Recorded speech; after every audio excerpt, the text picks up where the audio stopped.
بسم اللہ الرحمن الرحیم۔ بسم اللہ الرحمن الرحیم الحمد للہ رب العالمین والصلاة والسلام علی رسولہ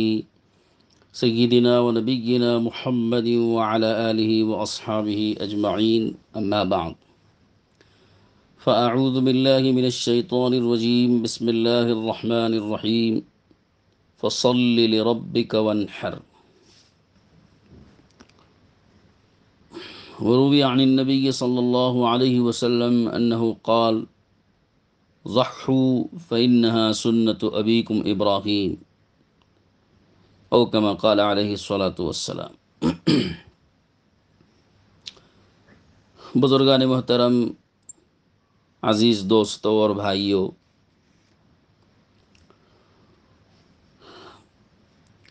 یہ ذی الحجہ کا مہینہ ہے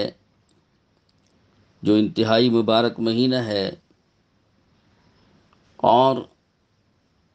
رمضان المبارک کے بعد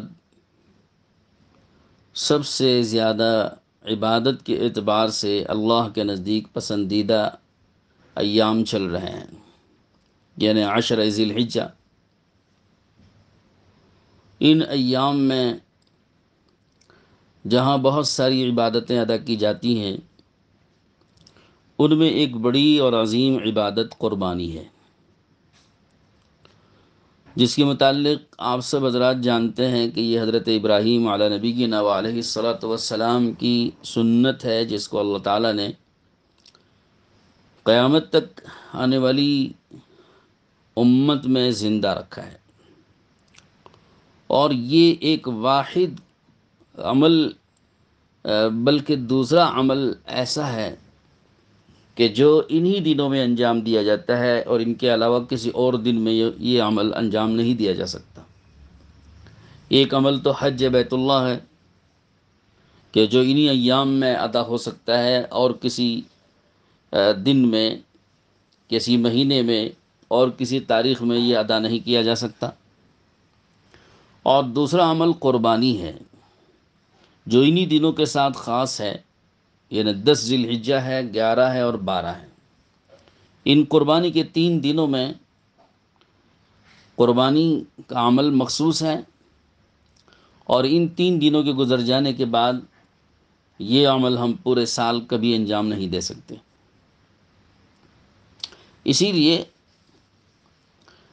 علماء نے یہ بات فرمائی، بلکہ حدیث پاک بھی ہے کہ ان 3 دنوں میں قربانی والے عمل سے بہتر اور اس سے زیادہ افضل اور کوئی عمل نہیں ہے۔ حدیث پاک بھی ہے: ما عمل ابن آدم من عمل یوم النحر احب الی اللہ من احراق الدم، او کما قال علیہ الصلاۃ والسلام، کہ ابن آدم کا کوئی عمل ان قربانی کے دنوں میں خون بہانے سے زیادہ، یعنی جانوروں کو اللہ کے نام پر قربان کرنے سے زیادہ، ابن آدم کا کوئی عمل اللہ کو ان دنوں میں پسند نہیں ہے۔ تو گویا ان دنوں میں اللہ تعالیٰ کو سب سے زیادہ کوئی عمل اگر پسندیدہ ہے تو وہ قربانی ہے۔ تو اسی لیے علماء نے فرمایا کہ ان دنوں میں آپ سب سے زیادہ کوئی نیکی اگر انجام دینا چاہتے ہیں تو وہ قربانی ہی والا عمل ہے، قربانی ہی والی نیکی ہے۔ تو اس لیے ان 3 دنوں کے اندر قربانی کے مقابلے میں اور قربانی کے بدل کے طور پر آپ کوئی اور نیکی اختیار نہیں کر سکتے۔ جیسے کہ بہت سے لوگوں کا یہ سوچنا ہوتا ہے کہ اتنے جانوروں کو مارنے سے اور ان کو ذبح کرنے سے اور ان کا خون بہانے سے کیا فائدہ ہے، تو اس کے عوض میں اور اس کے بدل میں ہم اس کی جو رقم ہے وہ غریبوں میں صدقہ کر دیں۔ غریب لڑکیوں کی شادیوں میں ہیں، بیماروں کی علاج معالجے میں، یا اور کسی ضرورت مند کی ضرورت کو پورا کرنے میں اس رقم کو اور ان روپیوں کو، پیسوں کو خرچ کیا جائے۔ کسی غریب نادار آدمی کے لیے مکان کی تعمیر میں خرچ کر دیا جائے۔ تو لوگوں کا یہ سوچنا ہوتا ہے عام طور پہ کہ اتنی بڑی رقم جانوروں کو ذبح کرنے پہ خرچ کر دی جاتی ہے، جبکہ اس سے بھی زیادہ ضرورت مند اور بہت سے ایسے محتاج لوگ پائے جاتے ہیں کہ ان پر خرچ کرنے کو آ، جی چاہتا ہے کہ یہاں لگائی جائے رقم. لیکن یاد رکھیے کہ یہ ہمارا اپنا قیاس ہے، یہ ہماری اپنی سوچ ہے، اور یہ ہمارا اپنا خیال ہے. لیکن دین اور شریعت جس کی ہم اتباع کرنے کا ہم نے کلمہ پڑھا ہے، اور جس کے پیچھے جس دین و شریعت کو مان کر چلنا ہم نے طے کیا ہے، اس دین و شریعت میں اپنا قیاس اور اپنا خیال اور اپنی سوچ و فکر نہیں چلے گی، بلکہ یہاں اپنے قیاس اور خیال اور سوچ و فکر کو اور اپنے عمل کو سب کو تابع کرنا ہوگا حکم کے. یہاں پر تو دین کے معاملے میں اللہ کا حکم چلے گا، اللہ کے رسول صلی اللہ تعالیٰ علیہ وسلم کا حکم چلے گا، اور آپ کی بتائی ہوئی سنت چلے گی. تو ہمیں تو یہ دیکھنا ہے دین کے معاملے میں کہ اللہ کا حکم کیا ہے اور نبی کی سنت کیا ہے، اللہ نے کیا پسند فرمایا ہے اور اللہ کے نبی نے کیا پسند فرمایا،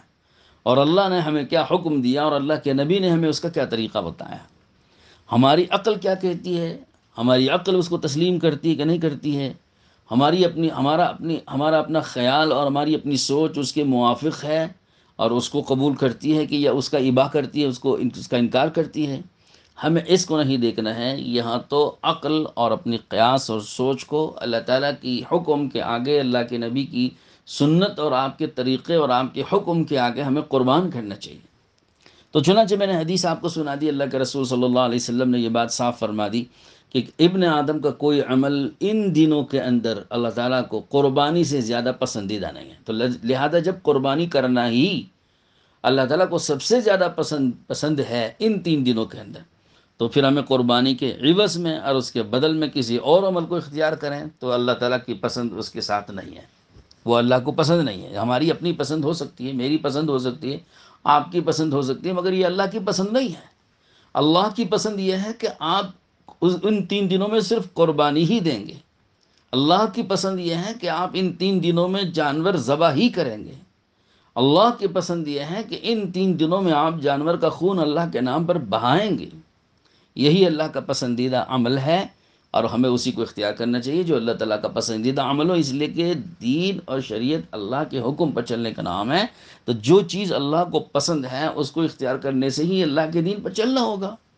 اپنی پسند پر چلنے کا نام دین نہیں ہے. تو غرض ان 3 دنوں کے اندر قربانی ہی سب سے زیادہ محبوب عمل ہے. تو جتنا زیادہ جانور قربان کر کے اللہ کو خوش کیا جا سکتا ہو، اور جتنا زیادہ جانور کی قربانی دے کر اور جانور کا خون بہا کر اللہ کے نام پر اللہ کو راضی کیا جا سکتا ہو، اس سے ہمیں دریغ نہیں کرنا چاہیے، اور اس میں ہمیں کوئی کسر نہیں اٹھانی چاہیے اور کوئی کمی نہیں کرنی چاہیے. ہاں، دیگر جتنے اعمال ہیں، غریبوں پر خرچ کرنا ہے، بیواؤں پر، یتیموں پر، اپاہجوں پر، مسکینوں پر، مریضوں پر، محتاجوں پر ان کے مکان بنانا یا ان کے کپڑوں کا، ان کے کھانے کا اور ان کی ضرورتوں کا انتظام کرنا، کہ یہ وہ نیکی ہیں جس کے لیے آپ کو پورے سال بھر کا وقت ملا ہوا ہے. آپ سال بھر یہ کام کیجیے، سال بھر آپ یہ کام کر سکتے ہیں، اور یقیناً پورے سال بھر میں یہ نیکی سب سے بڑی بھی ہوگی. ان غریبوں کی اور محتاجوں اور مسکینوں کی دیکھ ریکھ کرنا اور ان کی تیمارداری اور ان کی حاجت روائی کرنا، یہ ظاہر سی بات ہے کہ پورے سال بھر میں یہی افضل ہے، قربانی کرنے سے زیادہ افضل ہے. لیکن قربانی کے دنوں میں قربانی ہی افضل ہوگی. تو غرض ایک تو بات مجھے آپ سے یہی عرض کرنی تھی کہ اللہ رب العزت نے ان دنوں کو مخصوص فرمایا ہے قربانی کے لیے. تو جس عمل کو جن ایام کے لیے اللہ تعالیٰ نے مخصوص فرمایا ہو، ان ایام میں وہی عمل کرنا چاہیے، دوسرا عمل اختیار نہیں کرنا چاہیے. دوسری بات یہ ہے کہ قربانی کا یہ عمل، اس کا حکم اور اس کا درجہ کیا ہے. ہمارے نزدیک قربانی واجب ہے. ہر صاحب نصاب پر قربانی واجب ہے. جو شخص صاحب نصاب ہو، صاحب نصاب کا مطلب یہ ہے کہ 52.5 تولہ چاندی اور 7.5 تولہ سونا، ان دونوں میں سے کسی بھی ایک نصاب کو آدمی پہنچ جائے. تو ظاہر سی بات ہے کہ اس وقت میں چاندی کی قیمت کم ہے، تو جلدی سے آدمی 52.5 تولہ چاندی کی قیمت کا مالک بن سکتا ہے اور صاحب نصاب ہو جائے گا. علماء نے چاندی کے معیار پر ہی آدمی کو صاحب نصاب قرار دیا ہے. فقہ سیمینار اس سے پہلے بہت ہو چکے ہیں. کوئی اگر سونے کو معیار بنا رہے ہیں تو وہ علماء کا متفقہ فیصلہ نہیں ہے، وہ ان کی اپنی رائے ہو سکتی ہے،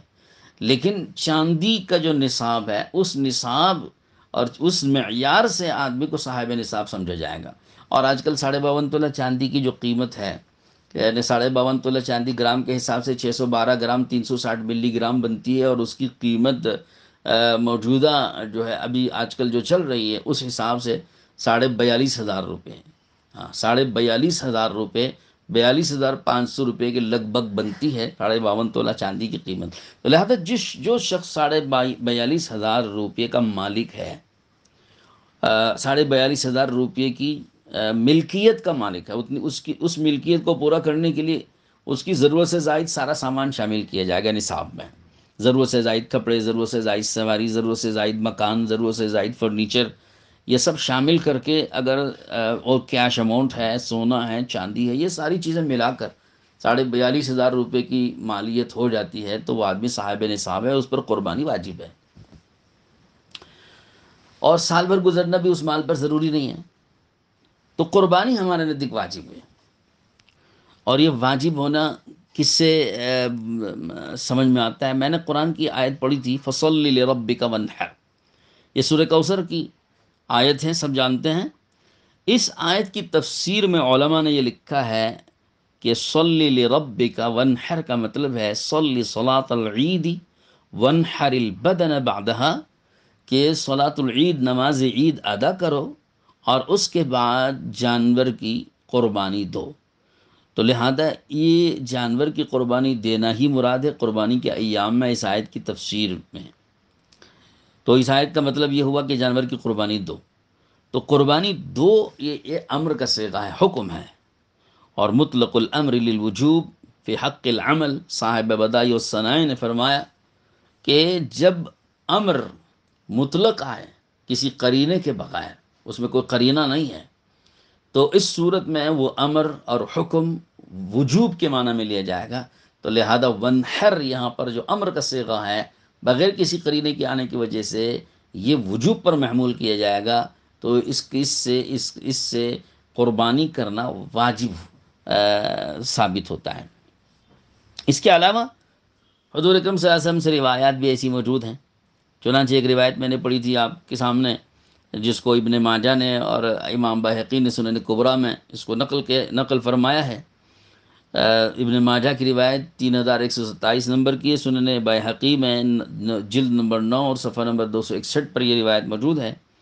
اللہ کے نبی صلی اللہ علیہ وسلم نے فرمایا کہ ضحوا فإنها سنت ابیکم ابراہیم، کہ تم قربانی دیا کرو، یہ اس لیے کہ یہ تمہارے باپ ابراہیم علیہ السلام کی سنت ہے۔ اب اس میں جو آپ نے فرمایا کہ ضحوا امر کا صیغہ ہے، یہی بات ہے، یہاں بھی وہی بات ہے جو قرآن کی آیت کی تفسیر کے ذیل میں ذکر کی گئی، کہ جب امر کا صیغہ ہے، حکم آ رہا ہے اور اس میں کوئی قرینہ نہیں پایا جاتا ہے، تو پھر اس صورت میں اس کو بھی وجوب پر محمول کیا جائے گا۔ تو اس کا مطلب اللہ کے رسول صلی اللہ علیہ وسلم اس کو واجب قرار دے رہے ہیں کہ تمہیں قربانی دینا واجب ہے، قربانی ضرور دیا کرو۔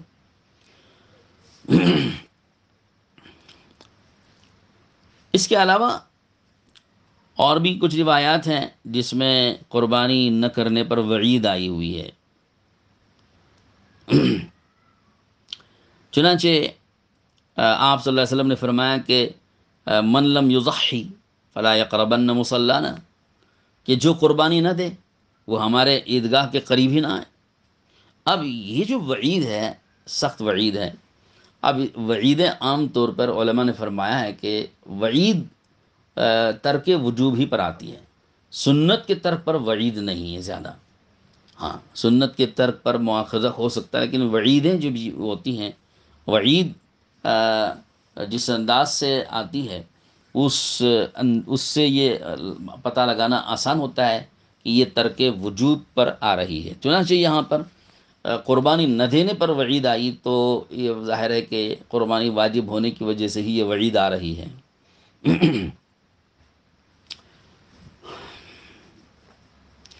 اور اسی طرح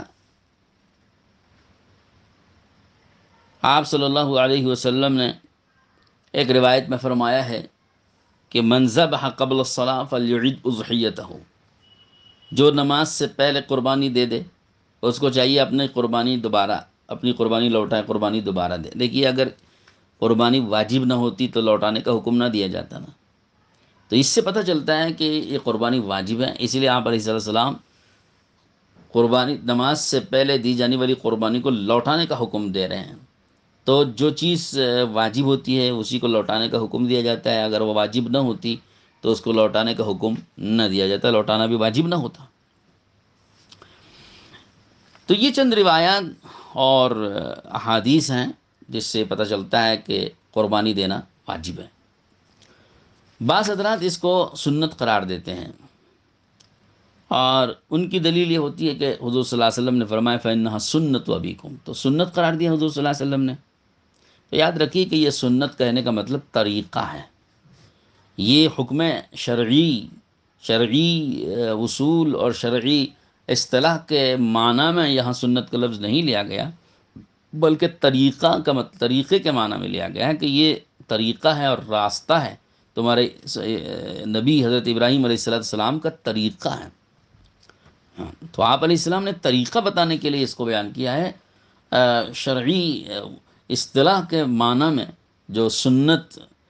جس معنی میں بولا جاتا ہے لفظ سنت کا، اس معنی میں آپ علیہ السلام نے یہ لفظ استعمال نہیں فرمایا۔ اس کے علاوہ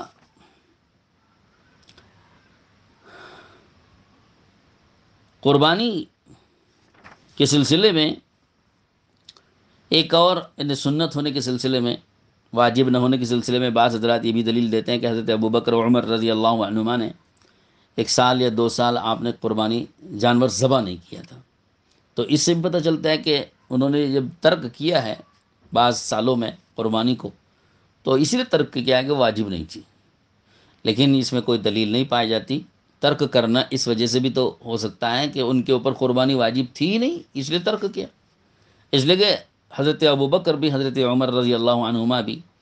خلافت کے جس زمانے میں آپ زندگی گزارتے تھے تو ان کو بیت المال سے وظیفہ ملتا تھا، اور آپ جانتے ہیں، سبھی جانتے ہیں کہ ان حضرات کو بیت المال سے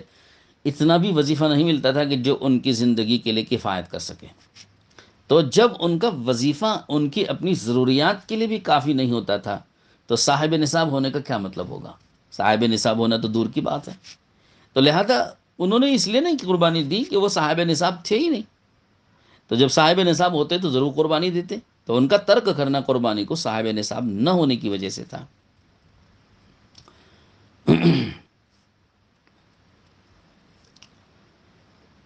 اسی طرح اور بھی حضرت ابو مسعود انصاری رضی اللہ عنہ کا قول بھی ذکر کرتے ہیں، لیکن حضرت ابو مسعود انصاری رضی اللہ عنہ کے متعلق علماء نے یہ احتمال ذکر کیا ہے کہ ان پر قرضہ تھا، اور قرضہ ان کے اپنے مال سے زیادہ تھا، اس لیے انہوں نے قربانی نہیں دی، کیونکہ قربانی اگر صاحب نصاب آدمی ہو، قرض میں پورا نصاب گھرا ہوا ہو، تو قربانی اس پر واجب نہیں ہوتی ہے۔ تو ایک تو یہ مسئلہ، دوسرا یہ مسئلہ ہو گیا۔ اب تیسرا مسئلہ آپ کے سامنے یہ بیان کرنا ہے کہ ایک جانور، بکرا یا بکری یا دمبا یا دمبی، یہ ایک بکرا ایک آدمی کی طرف سے، ایک گھر کے ایک فرد کی طرف سے تو کافی ہوگا، لیکن گھر کے سارے افراد کی طرف سے یا سارے خاندان کی طرف سے ایک بکرا ذبح کرنا صحیح نہیں ہے، اس سے قربانی ادا نہیں ہوگی۔ ایک بکرا ایک آدمی کی طرف سے، ایک بکرا ہو یا بکری ہو، دمبا ہو یا دمبی ہو، وہ ایک آدمی کی طرف سے۔ البتہ بڑے جانور ہیں، گائے ہے اور بھینس ہے، بیل ہے، اونٹ ہے، تو ان کی جو قربانیاں ہیں وہ 7 آدمیوں کی طرف سے دی جا سکتی ہیں، اس میں 7 آدمی شریک ہو سکتے ہیں، 7 سے کم بھی شریک ہو سکتے ہیں، لیکن زیادہ سے زیادہ 7 آدمی شریک ہوں گے۔ اور یہ حضور اکرم صلی اللہ علیہ وسلم سے اس بات کا ثبوت ملتا ہے کہ آپ علیہ السلام نے فرمایا کہ البقرۃ عن 7 البدنۃ عن 7۔ حضرت جابر رضی اللہ عنہ کی روایت ہے کہ نحرنا مع رسول اللہ صلی اللہ علیہ وسلم البدنۃ عن 7 والبقرۃ عن 7۔ امام مالک نے اپنی موطا میں،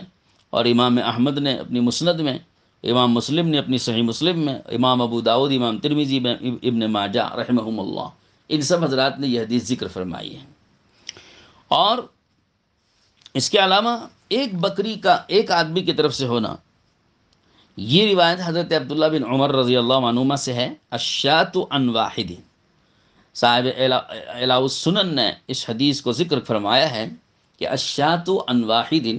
کہ بکری ایک آدمی کی طرف سے دی جائے گی۔ جب صحابی رسول سے یہ بات ثابت ہے کہ ایک بکری ایک جانور ایک آدمی کی طرف سے دی جائے گی، اور خود اللہ کے رسول صلی اللہ علیہ وسلم نے جب جانور ذبح فرمایا ہے تو آپ نے ایک بکرا اپنی طرف سے ذبح کیا اور ایک بکرا آپ نے پوری امت کی طرف سے ذبح کیا، تو آپ صلی اللہ تعالیٰ علیہ وسلم نے اپنے گھر کے سارے لوگوں کو شریک نہیں فرمایا نا، اپنی طرف سے قربانی دی، ایک بکرے کو صرف اپنی طرف سے قربان کیا۔ اب ایک بکرا پوری امت کی طرف سے قربان کرنا در حقیقت وہ ثواب میں ساری امت کو شریک کرنا تھا۔ یہ نہیں مطلب ہے کہ آپ صلی اللہ علیہ وسلم نے اگر پوری امت کی طرف سے ایک بکرا قربان کر دیا ہے تو پوری امت پر سے قربانی ساقط ہو جانی چاہیے۔ اگر ایک بکرا پوری امت کی طرف سے کافی ہو گیا تھا حضور اکرم صلی اللہ تعالیٰ علیہ وسلم کی اس قربانی کی وجہ سے، تب تو پھر پوری امت پر سے قربانی ساقط ہو جانا چاہیے تھا۔ لیکن آپ جانتے ہیں کہ حضور صلی اللہ علیہ وسلم کی پوری امت کی طرف سے ایک جانور کی قربانی کرنے کے باوجود بھی صحابہ نے اپنی اپنی قربانیاں دی ہیں، اور پھر پوری امت اس وقت سے آج تک قربانی دیتی چلی آ رہی ہے۔ تو حضور اکرم صلی اللہ علیہ وسلم کا پوری امت کی طرف سے قربان کرنے کا معنی اگر یہ ہے کہ پوری امت کی طرف سے ایک جانور کافی ہو جاتا ہے تو پھر پوری امت کی طرف سے وہ قربانی ساقط ہو جاتی، لیکن ایسا کوئی ثبوت نہیں ملتا کہ صحابہ کرام نے حضور کی اس قربانی دینے کے باوجود، حضور کی اس قربانی دینے کی وجہ سے دوسرے صحابہ کرام نے اس سال قربانی نہ دی ہو، ایسا کوئی ثبوت نہیں ملتا ہے۔ پھر دوسری بات یہ سمجھنا چاہیے کہ اس میں سارے کے سارے علماء نے، جمہور ائمہ اور جمہور علماء سب یہ کہتے ہیں کہ بکرا یہ ایک آدمی کی طرف سے ادا ہو سکتا ہے، ایک سے زیادہ کی طرف سے جائز نہیں ہے۔ اور اسی طرح سے صاحب بنایا شرح ہدایہ میں لکھا ہے، اعلم ان الشاۃ لا تجزئ الا عن واحد، یہ بات جان لو کہ بکری جائز نہیں ہے مگر ایک آدمی کی طرف سے۔ اور ابن عمر رضی اللہ عنہ کا میں نے قول سنا ہی دیا، صاحب بنایا خود فرماتے ہیں، روی عن ابن عمر انہ قال الشاۃ عن واحد، کہ عبداللہ ابن عمر سے مروی ہے کہ آپ نے فرمایا کہ بکری ایک آدمی کی طرف سے دی جائے گی۔ اور اس کے علاوہ میں ایک روایت سنا ہوں، حضرت عبداللہ بن عباس رضی اللہ عنہما فرماتے ہیں کہ اللہ کے رسول صلی اللہ علیہ وسلم کی خدمت میں ایک شخص آیا اور اس نے کہا کہ اللہ یا رسول اللہ، میرے اوپر ایک بدنہ واجب ہے، یعنی بڑا جانور، اونٹ، ایک بدنہ میرے اوپر واجب ہے اور وہ مجھے اس وقت میں مل نہیں رہا ہے، تو میں کیا کروں؟ تو آپ صلی اللہ علیہ وسلم کو کیا فرمانا چاہیے تھا؟ ایک بدنہ واجب ہونے کا مطلب ہے کہ میرے گھر کے 7 افراد ہیں، بدنہ میں 7 شریک ہوتے ہیں نا، تو گویا اس گھر کے افراد 7 ہیں، تو 7 افراد ہونے کی وجہ سے مجھے 7 حصے کر کے ایک بدنہ، ایک بڑا جانور، ایک اونٹ مجھے قربان کرنا میرے اوپر واجب ہے۔ تو آپ علیہ السلام یہ فرما دیتے صاحب کہ بھائی ٹھیک ہے، جب اونٹ نہیں مل رہا ہے، بڑا جانور نہیں مل رہا ہے، تو ایک بکری یا ایک بکرا خرید لو یا دمبا خرید لو اور تم سارے گھر والوں کی طرف سے 7 آدمیوں کی طرف سے ادا کر دو۔ لیکن آپ علیہ السلام نے یہ نہیں فرمایا، آپ نے یہ فرمایا کہ بھائی تم اس کے بدل میں 7 بکریاں خریدو اور اس ایک بدنہ کے بدل میں ان 7 بکریوں کو ذبح کرو۔ تو یہ حضرت ابن عباس رضی اللہ عنہما کی یہ جو روایت ہے، یہ روایت صاف طریقے پر بتا رہی ہے کہ آپ صلی اللہ علیہ وسلم 7 آدمیوں کو شریک کرنے کے لیے 7 بکریوں کو حکم دے رہے ہیں۔ آپ نے 7 گھر کے 7 آدمیوں کو ایک بکری میں یا ایک چھوٹے جانور میں شریک کرنے کا حکم ہرگز نہیں دیا۔ یہ بھی آپ کے سامنے روایت ہو گئی۔ اب رہ گئی یہ بات کہ جو بعض حضرات پیش کرتے ہیں کہ حضرت ابو ایوب انصاری رضی اللہ تعالیٰ عنہ، جیسے کہ عطا ابن یسار رحمۃ اللہ علیہ فرماتے ہیں کہ میں نے ان سے پوچھا، ابو ایوب انصاری سے، کہ رسول اللہ صلی اللہ علیہ وسلم کے زمانے میں آپ لوگ قربانیاں کس طرح دیتے تھے؟ تو فرمایا کہ ایک آدمی اپنی طرف سے اور اپنے گھر والوں کی طرف سے ایک بکری کی قربانی کرتا تھا اور سارے گھر والے اس کو مل کر کھاتے تھے۔ پھر لوگ فخر کرنے لگے تو معاملہ وہ ہو گیا جو تم دیکھ رہے ہو، یعنی بہت زیادہ قربانیاں ہونے لگی۔ تو یہ ایک روایت ہے، سب سے زیادہ اس کو پیش کیا جاتا ہے، یہ ابن ماجہ کی روایت ہے، اور اس روایت کو پیش کر کے بعض لوگ یہ کہتے ہیں کہ جو حضرت ابو ایوب انصاری نے اپنا حضور صلی اللہ علیہ وسلم کے زمانے کا اپنا عمل یہ بتایا کہ ہم ایک بکری قربان کرتے تھے، سب گھر والوں کی طرف سے، اور سب گھر والے مل کے کھاتے تھے۔ تو اس کو پیش کر کے یہ کہتے ہیں یہ حضرات، یعنی ہمارے جو غیر مقلد حضرات ہیں، وہ یہ کہتے ہیں کہ دیکھیے ایک بکری پورے گھر والوں کی طرف سے کافی ہو جائے گی۔ گھر میں اگر آدمی 5 ہیں، 7 ہیں، 10 ہیں، 15 ہیں، 20 ہیں، جتنے بھی ہیں، سب گھر والوں کی طرف سے اور سب خاندان والوں کی طرف سے ایک بکری ذبح کر دو تو وہ کافی ہو جائے گی، سب کی قربانی ادا ہو جائے گی، یہ کہتے ہیں اس حدیث کو سامنے رکھ کر کے۔ حالانکہ اس حدیث سے ہرگز یہ بات ثابت نہیں ہوتی ہے۔ ابھی دیکھیے جتنی روایتیں ہم نے آپ کے سامنے پیش کر دی، ان روایتوں سے تو صاف ہو گیا کہ ایک بکری تو ایک آدمی کی طرف سے کفایت کرے گی، اور گائے، بیل، بھینس، اونٹ وغیرہ 7 آدمی کی طرف سے کفایت کرے گا۔ تو یہ تو حضور اکرم صلی اللہ علیہ وسلم اور صحابہ کرام کا بتائی ہوئی بات ہے۔ اس کے مقابلے میں حضرت ابو ایوب انصاری کا یہ عمل، ہمیں ظاہر سی بات ہے کہ اس میں تعویل کرنی پڑے گی، اور اس کا مطلب سمجھنا پڑے گا، اور یہ ماننا پڑے گا کہ ہم کو اس حدیث کے سمجھنے میں غلطی ہو رہی ہے۔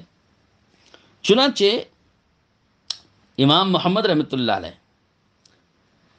معطا امام محمد میں فرماتے، امام محمد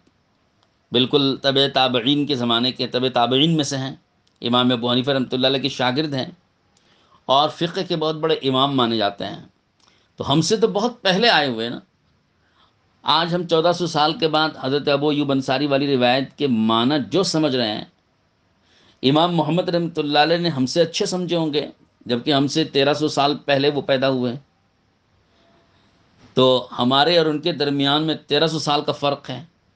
تو جو حدیث ان کے پاس پہنچی ہے، تو ان حدیثوں کو ہم سے زیادہ انہوں نے سمجھا ہوگا۔ چنانچہ امام محمد رحمۃ اللہ علیہ فرماتے ہیں کہ کان الرجل محتاجا فیذبح الشاة الواحدة یضحی بها عن نفسه فیأکل ویطعم اہلہ۔ امام محمد رحمۃ اللہ علیہ فرماتے ہیں کہ اس زمانے میں عام طور پر محتاجگی تھی، تنگیاں تھیں، اور ہر آدمی صاحب نصاب نہیں ہوتا تھا۔ گھر کا ایک بڑا آدمی جو سربراہ ہوتا تھا وہی صاحب نصاب ہوتا ہے، اور آج کے دور میں بھی اسی زمانے کی کیا بات، آج کے دور میں بھی یہی ہوتا ہے۔ گھر کا جو بڑا آدمی ہوتا ہے، جو سربراہ ہوتا ہے، وہی صاحب نصاب ہوتا ہے۔ ہر فرد صاحب نصاب نہیں ہوتا۔ باپ صاحب نصاب ہے، باقی بیوی بچے سب اس کے تابع ہوتے ہیں، ان میں سے کوئی بھی صاحب نصاب نہیں، کسی کے پاس مال نہیں ہوتا ہے۔ تو یہ تو آج کے دور میں بھی ہے۔ تو وہ تو صحابہ کا زمانہ تھا جو تنگیوں کا زمانہ تھا۔ تو امام محمد فرماتے ہیں کہ عام طور پر لوگ محتاج ہوتے تھے، اور ان کے پاس نصاب کے بقدر مال نہیں ہوا کرتا تھا۔ اکا دکا آدمی گھر کا وہ صاحب نصاب ہوتا تھا،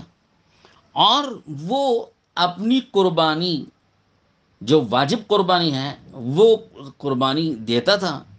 اور اپنی گھر کے سارے لوگوں کو اس کے گوشت میں شریک کر لیتا تھا، سب کو یعنی کھلاتا تھا۔ اپنی طرف سے اس نے قربانی دی اور سارے گھر والوں نے مل کے کھایا۔ تو فرماتے ہیں کہ یذبح الشاة الواحدہ، ایک بکری وہ قربان کرتا تھا، اس کی قربانی دیتا تھا اپنی طرف سے، اور خود بھی کھاتا تھا، اور اپنے سارے گھر والوں کو لے کے کھلاتا تھا۔ تو لہذا حضرت امام محمد فرماتے ہیں کہ ابو ایوب انصاری رضی اللہ عنہ کا یہی مقصود ہے کہ وہ ایک آدمی جانور ذبح کرتا تھا اپنی طرف سے، اور سارے گھر والے ہم لوگ کھاتے تھے۔ ہمارے پاس اتنی وسعت نہیں تھی کہ ہر آدمی اپنی اپنی قربانی دے سکے، اور ہر آدمی اپنی اپنی حیثیت کے مطابق ایک سے زیادہ جانور ذبح کر سکے، ایسی وسعت نہیں تھی۔ جیسا کہ آج کل وسعت ہو گئی، لوگوں کے پاس مال خوب آ گیا، اور دیکھ رہے ہیں وہاں کہ ہر آدمی اپنی اپنی قربانی دے رہا ہے، اور اس میں ایک دوسرے سے وہ آگے بڑھتے چلے جا رہے ہیں، ایک دوسرے سے آگے بڑھ رہے ہیں۔ لیکن ہمارے زمانے میں، حضور صلی اللہ علیہ وسلم کے زمانے میں ایسا نہیں ہوتا تھا۔ ایک ہی آدمی صاحب نصاب ہوتا تھا، اور وہ اپنی قربانی دیتا تھا، ایک بکری، اور گھر کے سارے لوگوں کو اپنے ساتھ شریک کر لیتا تھا۔ یہ ہیں اس کے معنی جو امام محمد رحمۃ اللہ علیہ نے بیان فرمائے۔ شیخ عبدالحق محدث دہلوی رحمۃ اللہ علیہ فرماتے ہیں کہ یہ روایت منسوخ ہی ہے، یعنی اگر اس کو آپ صحیح بھی مان لو تو دوسری روایات کی وجہ سے یہ روایت منسوخ ہے، یا اس کے مقابل میں جو دوسری روایتیں ہیں اس میں یہ بات صاف طریقے پر موجود ہے کہ ایک بکری ایک آدمی کی طرف سے کفایت کرے گی، ایک سے زیادہ آدمی کے لیے ایک چھوٹا جانور کافی نہیں ہوگا، یہ دوسرے دلائل سے ثابت ہے۔ تو پھر اس دونوں میں تعارض واقع ہو گیا، اور اس تعارض کی وجہ سے حضرت شیخ عبدالحق محدث دہلوی رحمۃ اللہ علیہ نے ایک بکری پورے گھر والوں کی طرف سے ذبح کرنے والا جو عمل ابو ایوب انصاری کا ہے اس کو منسوخ قرار دیا۔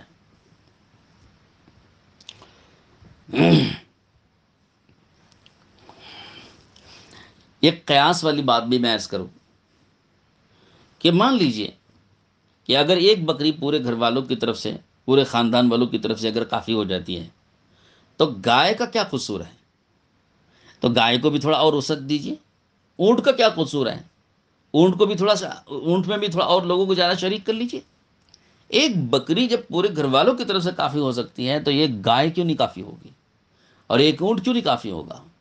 اور ایک بکری جب ایک خاندان والوں کی طرف سے کافی ہو سکتی ہیں تو ایک گائے اور ایک اونٹ تو پورے گاؤں والوں کی طرف سے کافی ہونا چاہیے۔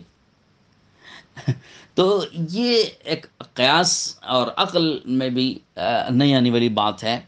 کہ ایک بکری سارے گھر والوں کی طرف سے کافی ہو جائے۔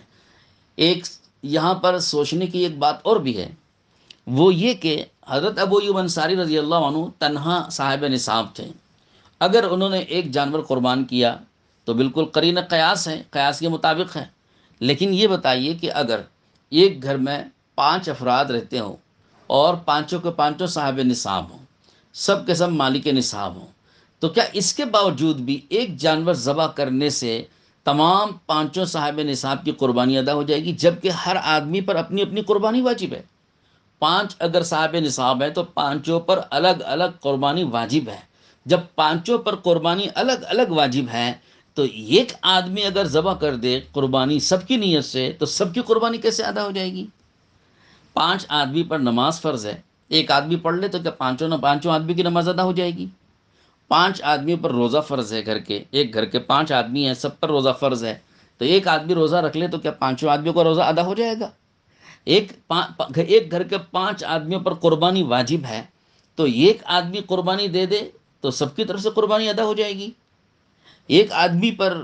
5 آدمی گھر کے ہیں اور پانچوں پر زکوٰۃ واجب ہے، ایک آدمی اگر زکوٰۃ ادا کر دے اپنے مال کی تو کیا پانچوں آدمیوں کی زکوٰۃ ادا ہو جائے گی؟ یہ بھی تو سوچنا چاہیے۔ تو لہذا یہ قیاس کے بھی بالکل برخلاف بات ہے کہ جب گھر کے ایک سے زیادہ افراد پر قربانی واجب ہو تو ایسی صورت میں ہر آدمی کو اپنی اپنی واجب قربانی دینے سے ہی ادا ہوگی، اور ایک بکری تو ایک ہی آدمی کے لیے ہوگی، جیسا کہ حضرت ابن عمر رضی اللہ عنہ کی روایت سے ہم نے آپ کے سامنے صاف طور پر عرض کر دیا۔ اب رہا یہ کہ حضرت ابو ایوب انصاری رضی اللہ عنہ نے جو کیا ہے، ایک تو اس کی توجیہ ہم نے آپ کے سامنے بیان کر دی، ایک اور توجیہ بھی اس کی علماء نے کی ہے، وہ یہ ہے کہ حضرت ابو ایوب انصاری نے ایک جانور ذبح کیا اپنی طرف سے، اور ثواب میں سارے گھرانے کو اور سارے گھر والوں کو، سارے خاندان والوں کو انہوں نے ثواب میں شریک کر لیا۔ اور ایک دوسرا جواب بھی اس کا ہے، وہ یہ کہ عرف کو بیان کیا ہے حضرت ابو ایوب انصاری نے۔ عرف میں عام طور پر دیکھیے کہ گھر کا سربراہ جب ہوتا ہے، جب وہ ایک جانور قربانی کا خرید کے لاتا ہے اور وہ ذبح کرتا ہے تو اس کے سارے جو بچے ہیں وہ، یہ بیوی بچے سب کہتے ہیں کہ بھائی ہم سب نے مل کر ایک بکرا دیا ہے۔ تو اس کا یہ مطلب تھوڑی ہوتا ہے کہ سب کی طرف سے ایک بکرا دیا گیا، وہ تو ایک عرف ہوتا ہے کہ ہم لوگوں نے ایک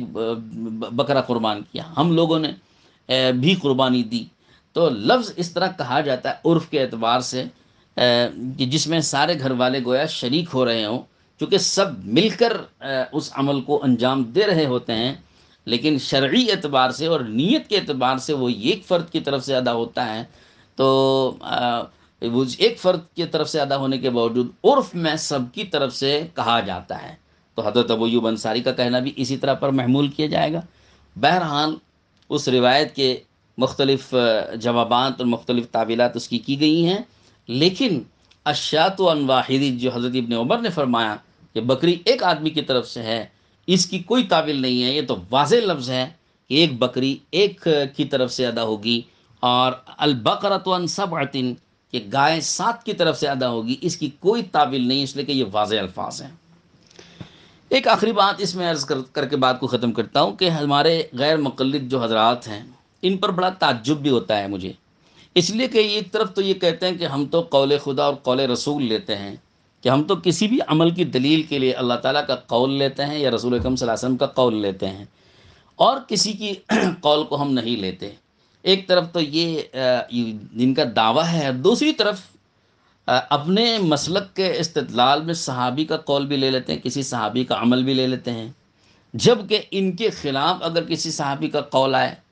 ان کے مسلک کے خلاف کسی صحابی کا عمل آئے، تو اس کو قبول نہیں کرتے، وہ کہتے ہیں کہ صاحب یہ صحابی کا قول ہے، ہمارے نزدیک صحابی کا قول حجت نہیں ہے، یہ صحابی کا عمل ہے، ہمارے نزدیک صحابی کا عمل حجت نہیں ہے۔ جب ان کے مسلک کے خلاف بات آتی ہے کسی صحابی کے قول کی، کسی صحابی کے فعل کو، تو اس کو تو رد کر دیتے ہیں، اور جب ان کے اپنے مسلک کے موافق کی کوئی بات آتی ہے تو صحابی کا قول بھی لے لیتے ہیں، صحابی کا عمل بھی لے لیتے ہیں، بلکہ اس سے اگر نیچے کا بھی ہوگا تابعی وغیرہ کا تو وہ بھی لے لیتے ہیں۔ تو یہ عجیب معاملہ ہے،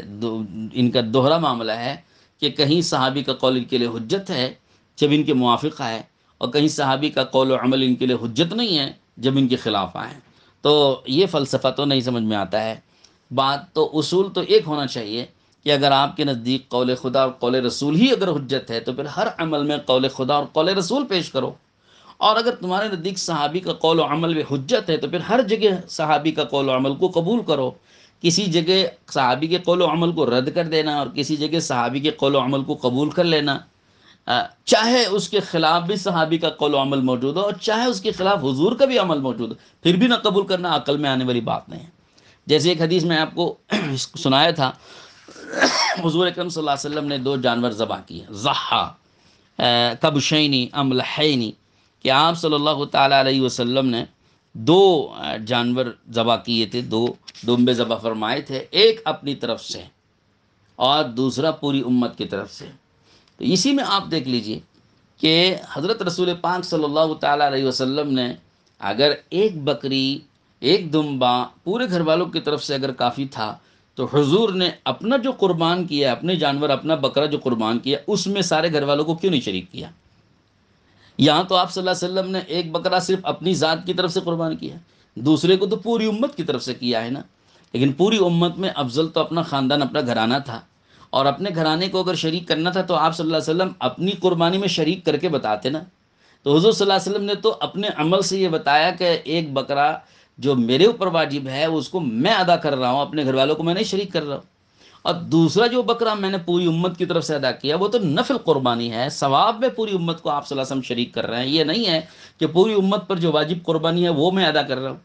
تو یہ آپ صلی اللہ علیہ وسلم کے اس عمل سے بھی بات واضح ہو گئی کہ آپ نے اپنی جو قربانی واجب تھی اپنے اوپر کی، اس کو صرف اپنی طرف سے ادا کیا، اپنے گھر کے بیوی بچوں کو آپ علیہ السلام نے خود شریک نہیں کیا۔ تو آپ غیر مقلدوں کے نزدیک تو حضور صلی اللہ علیہ وسلم کا عمل سب سے زیادہ قابل حجت ہونا چاہیے تھا۔ تو یہاں حضور نے اپنے اس عمل کے ذریعے سے یہ بتا دیا کہ میرے اوپر جو قربانی واجب ہے تو اس کو صرف میں ادا کر رہا ہوں اپنی طرف سے، اپنے گھر والوں کو میں اس میں شریک نہیں کر رہا ہوں۔ تو حضور کے اس عمل کو اختیار کرتے ہوئے بھی ان کو بھی ایک بکری ایک آدمی کی طرف سے قربان کرنے کا حکم صادر کرنا چاہیے تھا،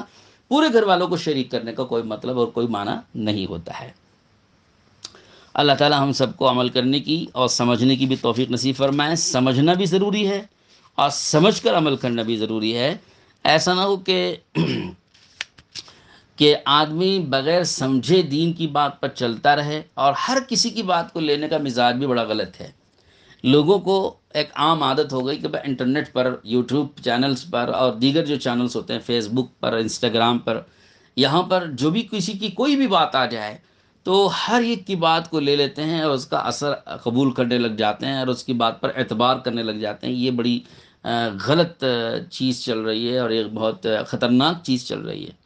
یہ تو دین ہے، تو یہ دیکھنا چاہیے کہ دین کی بات کس ذریعے سے آ رہی ہے، کون بیان کر رہا ہے، کون بولنے والا ہے، کتنا مستند ہے، اور اس کی بات دلائل کے اعتبار سے کتنی وزندار ہے۔ اس لیے علماء نے فرمایا کہ بھئی اپنے علاقے کے ان علماء سے جو اہل علم بھی ہو اور تقوی والے بھی ہوں، ان سے رجوع کرو اور ان سے پوچھا کرو۔ علماء سے جو اہل علم اور اہل تقوی ہیں، اہل ورع ہیں، ان سے پوچھے بغیر ہر آنے والی بات، ہر سنی جانے والی بات پر اعتبار کر لینا اور اسے قبول کرتے چلے جانا، یہ بڑا خطرناک عمل ہے اور بڑا خطرناک طریقہ ہے۔ اور آخری بات یہ بھی عرض کروں کہ حضور اکرم صلی اللہ علیہ وسلم نے جب یہ بات فرما دی کہ قربانی کے ان دنوں میں قربانی سے زیادہ اللہ تعالیٰ کو کوئی عمل پسند نہیں ہے، تو ہمارے یہ غیر مقلد حضرات یہ پورے خاندان کی طرف سے ایک بکرے کو کافی سمجھ کر قربانیوں کو کیوں گھٹا رہے ہیں؟ امت کو قربانی کرنے دو نا، فتنہ کیوں پیدا کر رہے ہیں؟ اور وہ بھی بلا دلیل ہے، دلیل میں کوئی جان نہیں ہے، بے دلیل یا کمزور دلیل کے ساتھ امت کو فتنے میں ڈالنا، اور اتنا عزیز اور مقبول ترین عمل جو ان 3 دنوں میں اللہ کو سب سے زیادہ پسندیدہ ہے، اس کو امت میں گھٹانا، اس کی اہمیت گرانا اور کم کرنا، اور قربانی کی جانے والے جانوروں کی کثرت سے قربان کیے جانے والے قربانیوں کو اس کی مقدار کے اعتبار سے، کمیت کے اعتبار سے گھٹانا اور اس کی اہمیت امت میں سے کم کرنا، یہ کوئی اچھا کام نہیں ہے نا۔ تو ایسا فتنہ امت میں کیوں ڈالیں؟ تو رجوع کرو، اہل علم سے رجوع کرو اور اپنی بات سے رجوع کرو۔ اگر آپ کی بات غلط ہے تو میں اہل حدیث حضرات سے کہتا ہوں کہ آپ اپنی بات سے رجوع کریں اور جو صحیح بات ہے اس کو قبول کریں، اور امت میں خواہ مخواہ کی ایک کنفیوژن اور امت میں خواہ مخواہ کا التباس اور اشتباہ ڈال کے امت کو فتنے میں نہ ڈالو۔ اللہ تعالیٰ سب کو عمل کی توفیق نصیب فرما اور اخلاص نصیب فرمائے۔ وآخر دعوانا ان الحمد للہ رب العالمین۔ لا إله إلا الله لا إله إلا الله لا إله إلا الله لا إله إلا الله